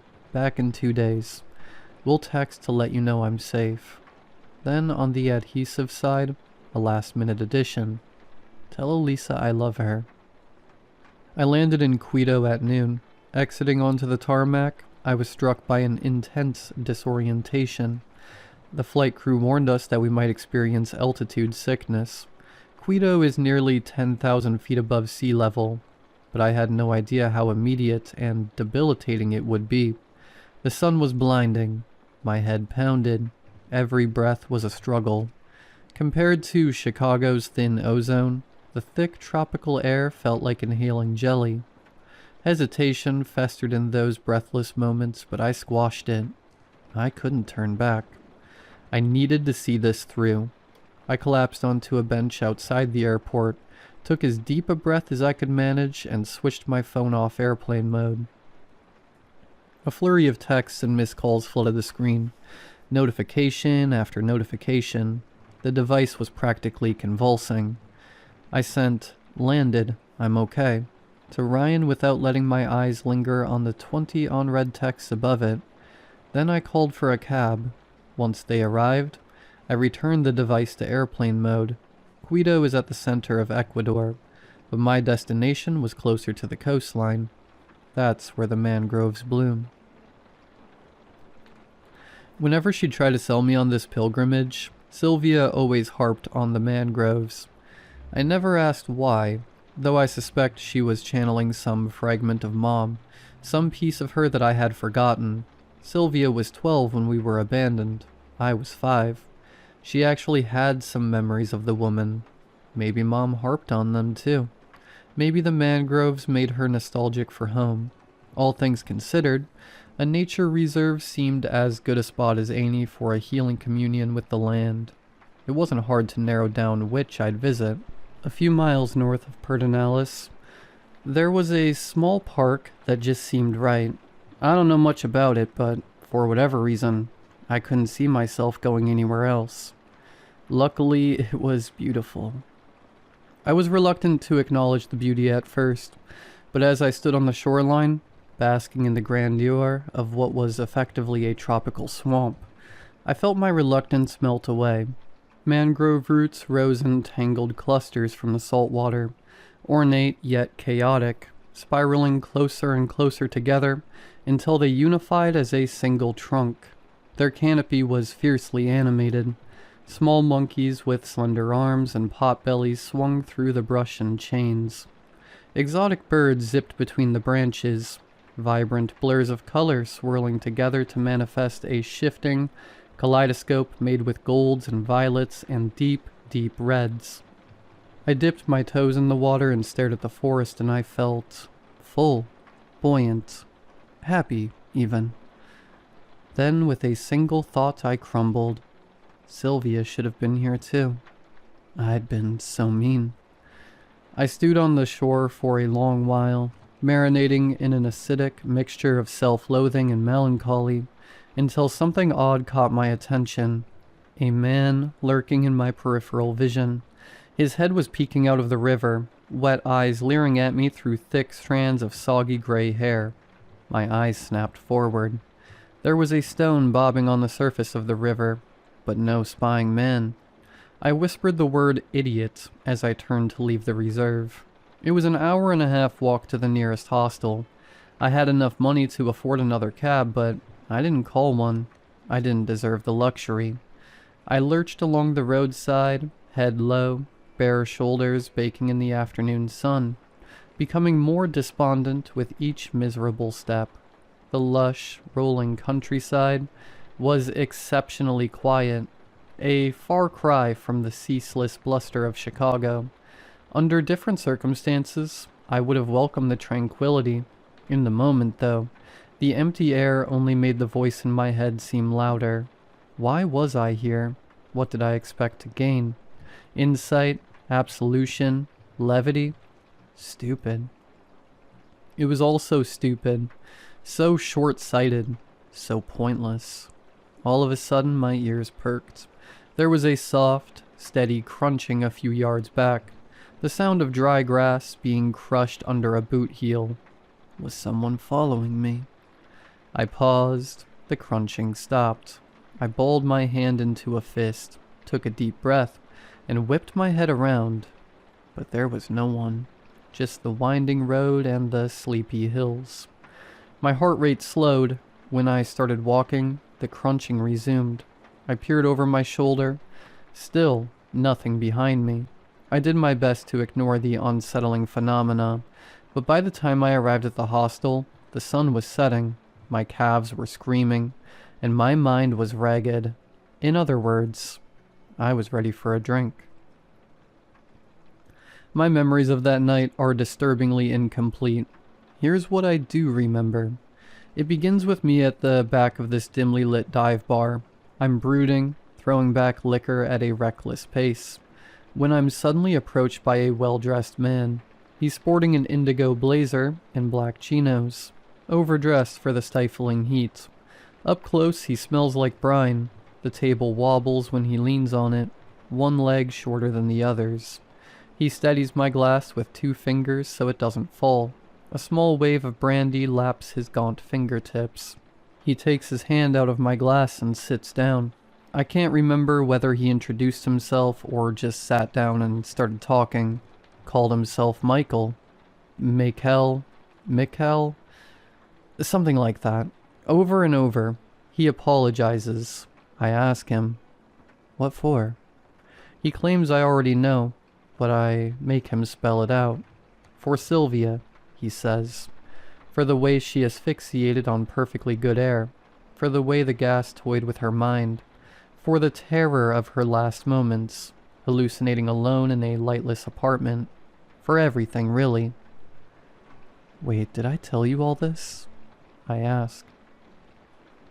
He says I probably did. Then he keeps talking.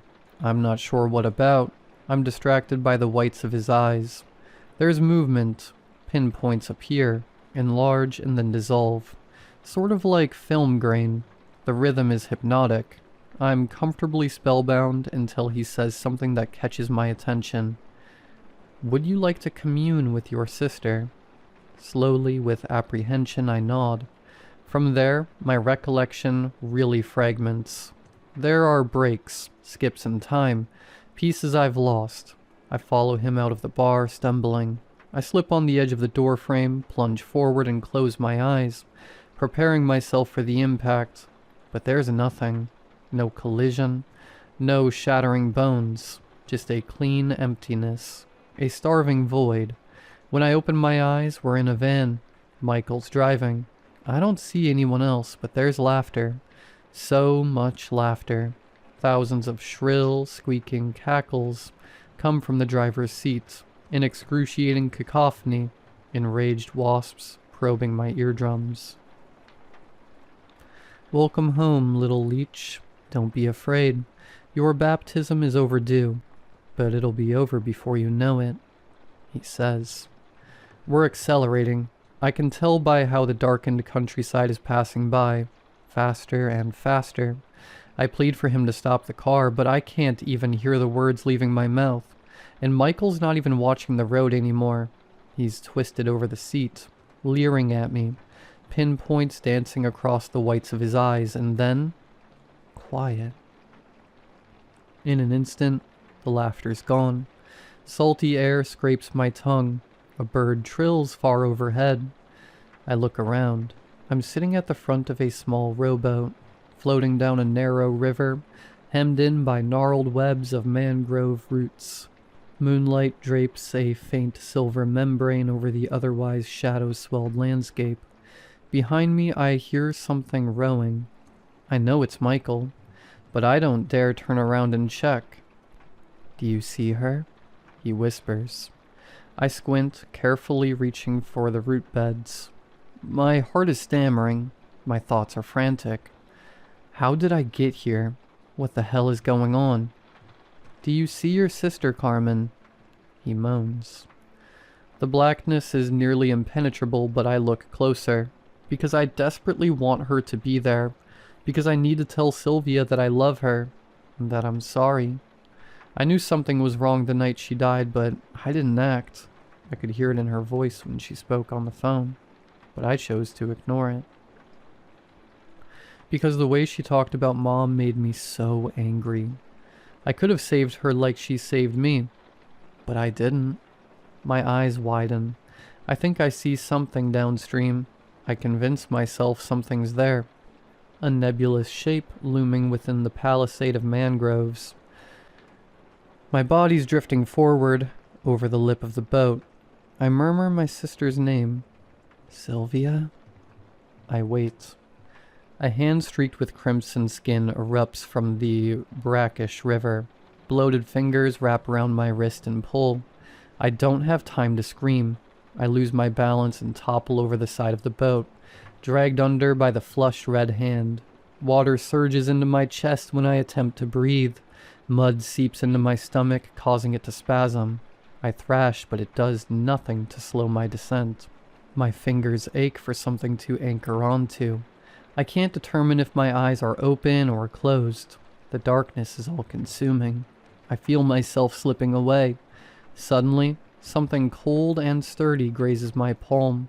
I use my remaining energy to squeeze it. The surface is smooth like metal. It's round, and it fits nicely in my palm. Reflexively, I turn my wrist. There's a creak. My foot drifts forward and somehow finds solid ground. I'm stepping into my home. The door slams shut behind me. Ryan is racing down the hallway. I double over, coughing, hacking like there's something stuck in my lungs, and my vision is dappled with tiny, pulsing dots. You don't remember anything about how you got home? The park bench squeaked as Ryan slid closer. He was sweating. His eyes darted between me and Elisa, who was pedaling her bicycle along a nearby path. I massaged his stone shoulders. No, I really don't. I was at the bar top drinking. Some guy came up and bothered me, said some strange stuff, but he was harmless. Then 24 hours later, I'm home. I pause, preparing another lie.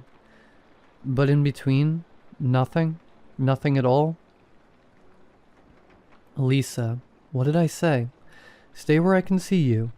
Startled, Elisa wobbled, then tumbled off her bike, landing knees first onto the pavement. Come here, love, I called out. Elisa pulled herself together, stood, and then began plodding over to us, dragging her bike by the handlebars. Fresh blood glistened across her kneecaps. I stopped the massage and started rifling through my purse. Never went anywhere without a few band-aids and Neosporin, since we took her off training wheels. She slumped on the grass next to me, bleary-eyed. Can I try to fix it? Her lips cracked into a delicate smile.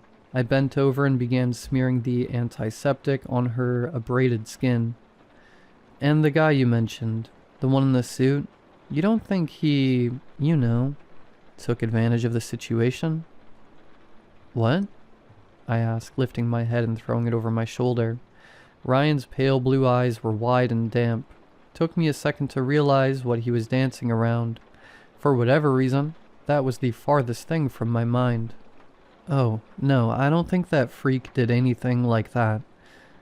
Relief flooded over him.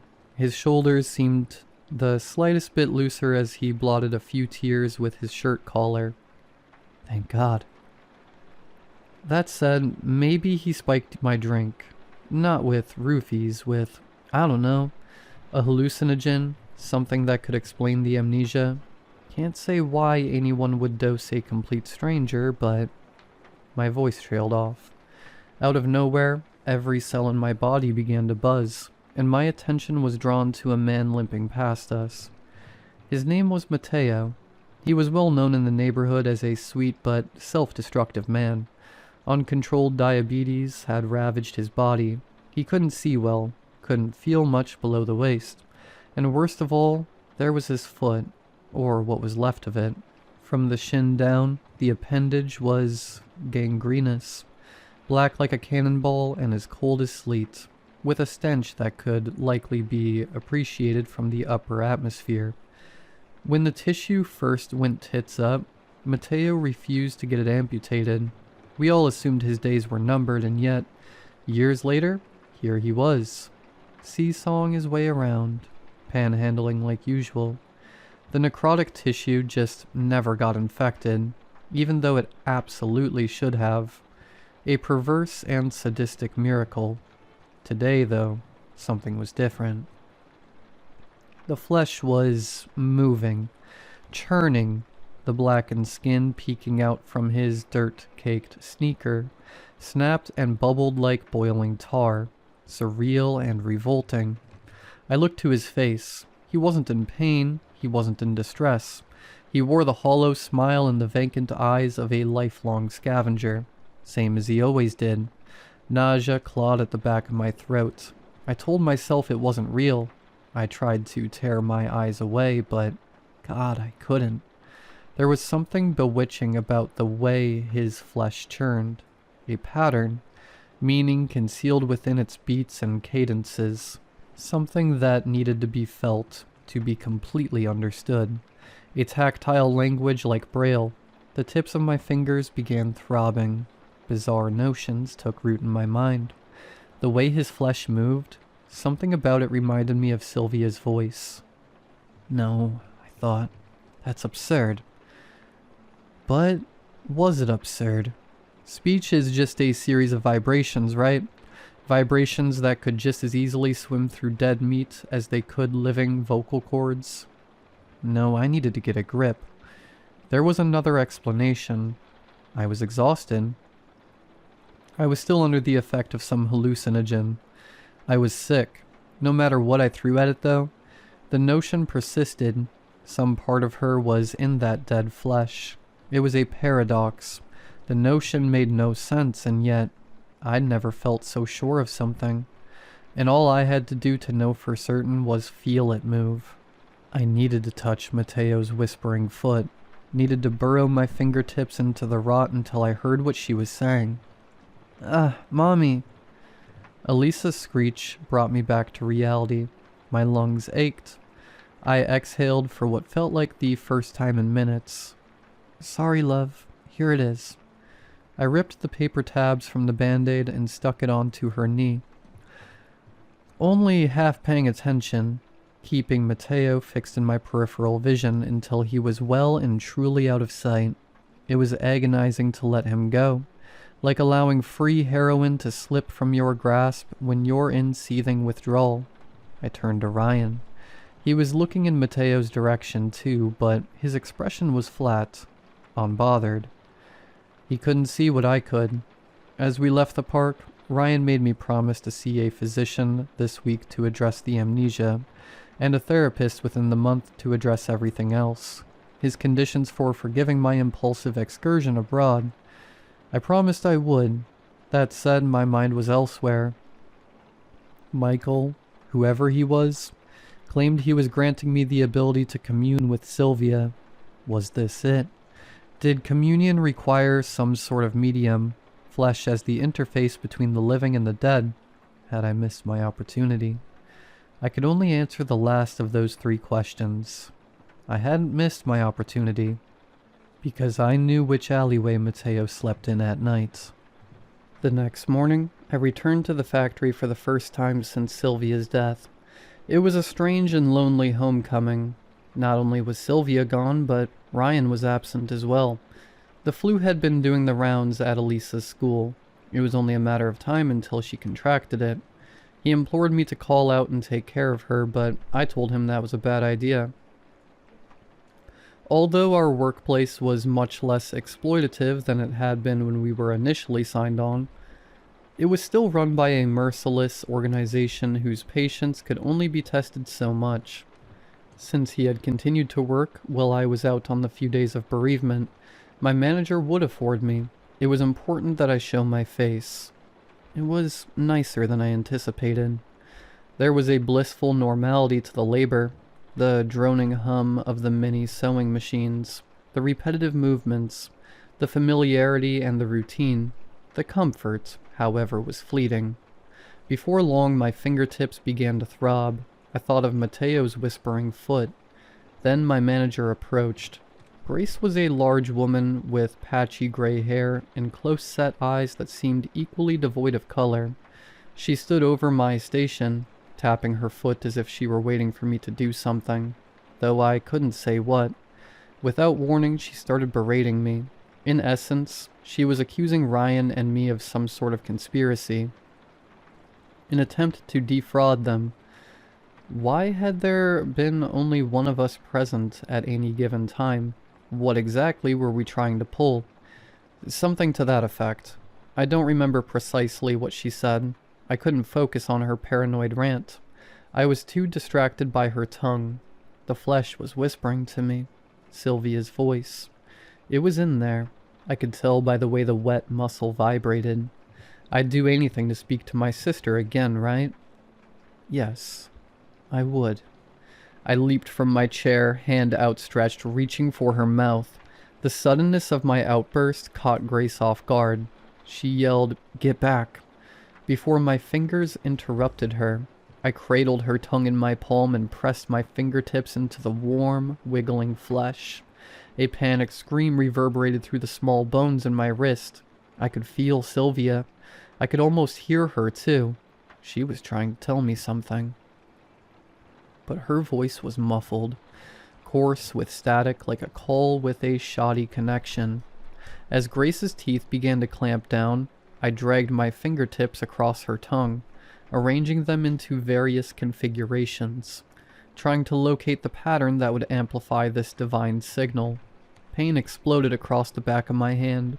I launched my arm back and ripped my hand from her mouth. Strips of skin peeled away under the pressure of her front tooth. The force caused Grace to fall backwards onto the floor. I stared at the traumatized woman. Blood trickled from her trembling lips. Her eyes were bulging, ripe with shock and fear. People were gathering around us.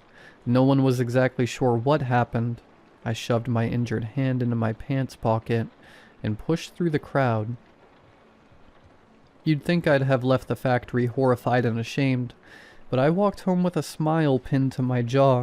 I felt incredible.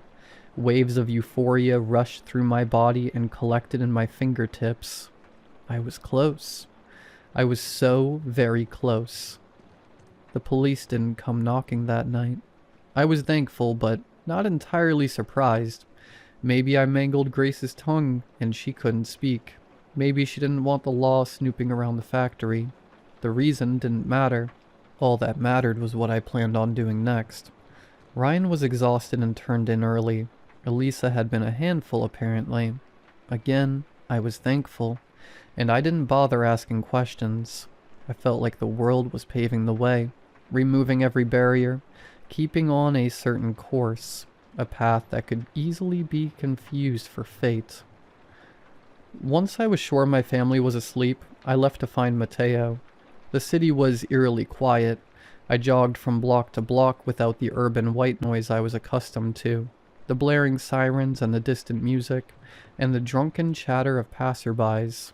The night was silent and black, like the river in the mangrove forest I may have drowned in. It was unnerving, but not enough to send me home, not even enough to slow me down.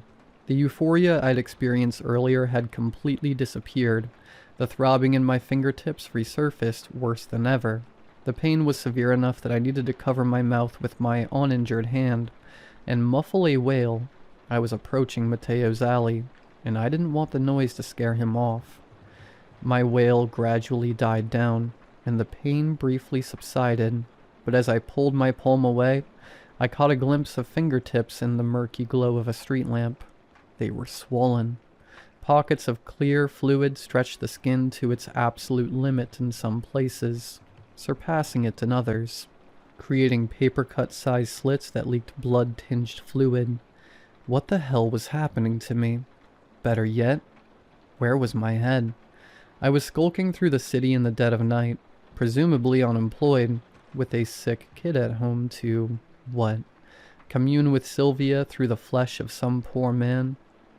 Yes, a voice in my mind said, That's exactly what I was going to do. That voice grew louder, and the impulse grew stronger, and eventually my legs began moving again. I wasn't jogging anymore. I was sprinting. Angry drivers blasted their horns as I raced across busy streets. I could have been hit, but I didn't care. I was focused. I was close. Mateo lived behind a local coffee shop. My heart sang when I saw their sign at the end of the block. I slowed my pace, steadied my breathing, and crept into the alleyway. A figure lay motionless atop a heated vent. Steam rose from beneath them, caressing their outline, giving them a shape in the inky darkness. His foot is necrotic, I reminded myself. Dead tissue means dead nerves. I might frighten him, but he won't feel any pain. I knelt down beside him, mesmerized by the vibrations radiating across his naked chin. I plunged my swollen fingertips into his flesh. There was resistance, much more than I anticipated. Then warmth licking my fingertips and a high-pitched guttural scream. Not the scream of an old man. The figure scrambled away from me. I caught a glimpse of their face in the moonlight. It was a young man with long hair and a deep scar transecting one of their eyebrows. They bolted from me, and I didn't give chase. The mistake was sobering. I terrorized and maimed a stranger for nothing. Absolutely nothing. My stomach heaved. I stumbled to my feet and fled from the alleyway. Salty tears stung my eyes. My mind seemed irreparably fractured. As I bolted home, it kept flipping back and forth between two opposing conclusions. I was broken, lost, and completely insane. No, that's not it. I was given a gift, baptized in secret waters. I could commune with Sylvia. I could tell her I loved her, tell her I was sorry, and I was close. I just needed to keep trying. When I slinked through the front door, nothing had changed. No winner had been decided. It felt like I was being torn apart from the inside out. I staggered through our home, gripping my head with both hands like my skull would fall apart if I didn't hold it together. I pushed open our bedroom door and stepped through. Ryan was snoring, sound asleep. He'd help me. I'd wake him up, show him my fingers, tell him about Michael, beg for his forgiveness, and... I stopped at the side of our bed and stood still. His entire body appeared to be vibrating. Every inch of visible skin was churning, silently swaying, undulating with Sylvia's voice, especially his eyelids, which rippled like the tide before a storm, graceful and treacherous. I reached both hands out. I hovered a thumb over each eyelid. She's in there. Sylvia's in his flesh, too. My mind demanded my muscles press down, not hard enough to kill him, just enough to sunder his naked flesh, to rip him open and baptize his viscera. Do it, a voice inside me screamed. My thumbs shook. I was about to give in. I could practically feel the green-lit impulse flying down my nervous system, but before it arrived at my thumbs, my eyes landed on my empty ring finger. The memory of pawning my engagement ring flashed through my mind. Disbelief surged through my body. Why would I do something so cruel? That's not who I am. That's not how Sylvia raised me to be. My muscles relaxed. I moved my hands away. My mind felt clear for the first time in weeks, and I came to a realization. There's something dangerous living inside me, and it came from Ecuador. Night gradually turned to dawn. I remained in control, sipping stale coffee at the kitchen table, determining what to do next. The emergency room seemed like a safe choice, but some part of me resisted. They won't understand. They'll think I'm insane. They'll lock me away. Of course, the question became, is that really what I think? Or is that a suggestion from the thing inside me, a way to prevent me from getting help? A shrill noise erupted from my cell phone. I nearly jumped out of my skin, dropping my mug in the process. It shattered on the kitchen tile, launching ceramic shrapnel in every direction. I whispered, pulling the device from my pocket. Based on the sound, I assumed it was an Amber Alert. It wasn't. The notification read, Emergency Alert System. Contagious disease warning for your area until further notice. Remain indoors. Click here or turn to Channel 8 for details. A sour dread swept through my gut. I raced into the living room, turned on the television, and flipped to Channel 8. There was a series of photographs on screen, squeezed between the news anchor and a banner that read, Outbreak of Unknown Contagion. Victims assaulted others before disease proved fatal. To my profound horror, I saw a man with a scar across his eyebrow, and a large woman with gray hair and close-set eyes. There were 4 other pictures, but I didn't recognize any of them. I scrambled to unmute the television. Originally thought to be under the influence due to their erratic behavior, health officials are now reporting that the perpetrators were likely suffering from some novel, rabies-like infection, though they refused to provide additional details for the time being. I felt something tugging at my shirt sleeve. I spun around, heart pounding, relieved to just see a groggy Elisa rubbing the sleep from her eyes. When did we leave the park, Mommy? I asked her to repeat herself, but the question didn't change. I said, when did we leave the park? We were there. We're here now. It doesn't make much sense. I don't remember the in-betweens. My heart fell through the floor. She didn't recall the previous 24 hours. She had amnesia. My eyes slowly drifted to the band-aid on her knee. I reached out a damp, trembling hand and peeled it off. There was a small crescent-shaped trench over her kneecap. I carefully hovered my swollen finger above it. A perfect fit. I'm starting to believe my mom abandoned Sylvia and me for a very specific reason. I think she was creating distance, keeping us away from Ecuador and from herself, because I'm infected with something from my mother's country, something that wants to spread, something that infiltrates your mind, something that would have said anything to convince me to plunge my diseased fingers into other people's flesh. Worst of all, I've given it to my daughter too. Compared to my manager and the man in the alley, we seem to react differently to whatever this infection is. For whatever reason, it doesn't kill us. I suspect the truth is hidden in our bloodline. God, Elisa's a smart kid. Empathetic, too. She picked up on my distress almost immediately. Even if she didn't understand it, she hugged my leg, peered up at me with her pale blue eyes, and asked, So, what now? I swallowed my despair and forced a smile. I don't know, love. The pain in my fingertips was worsening. I was terrified for Elisa. The pain was coming for her, too. All I know is, whatever we do, we'll do it together. I picked her up and started walking towards the door. And I won't leave your side again, okay? Promise?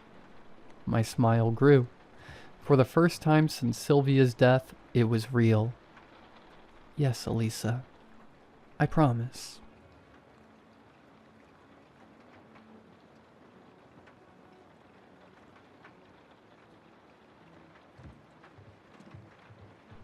I haven't left my house in a few years.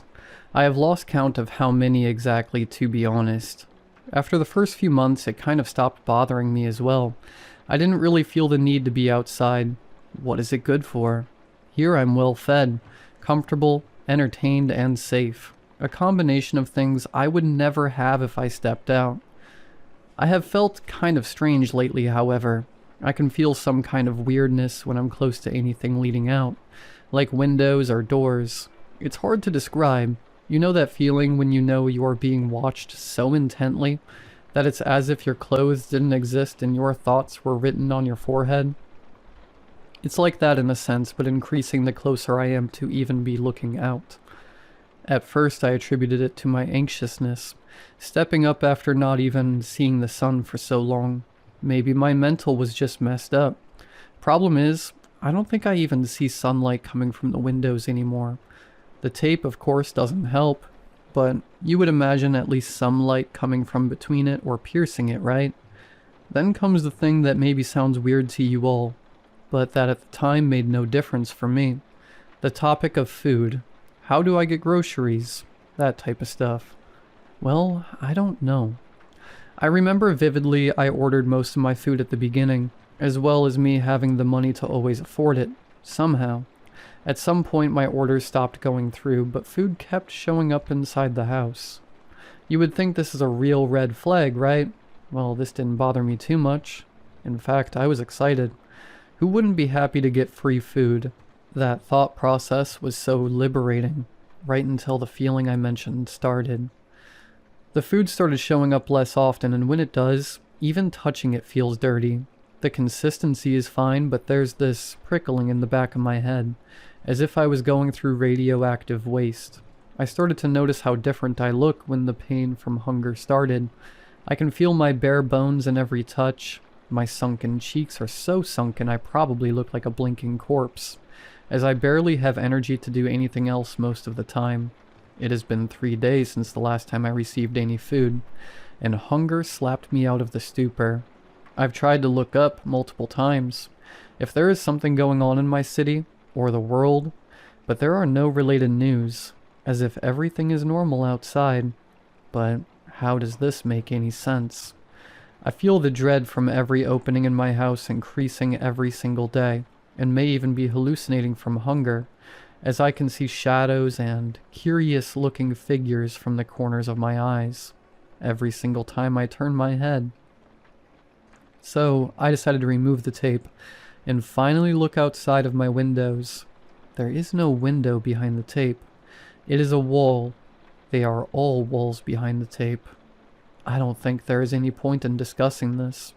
I don't think I have the time to figure out any other solutions before hunger makes me unable to even act on any plan. I know the door is not a wall, as I have already felt its texture many times since this situation began. So, I will open the door today.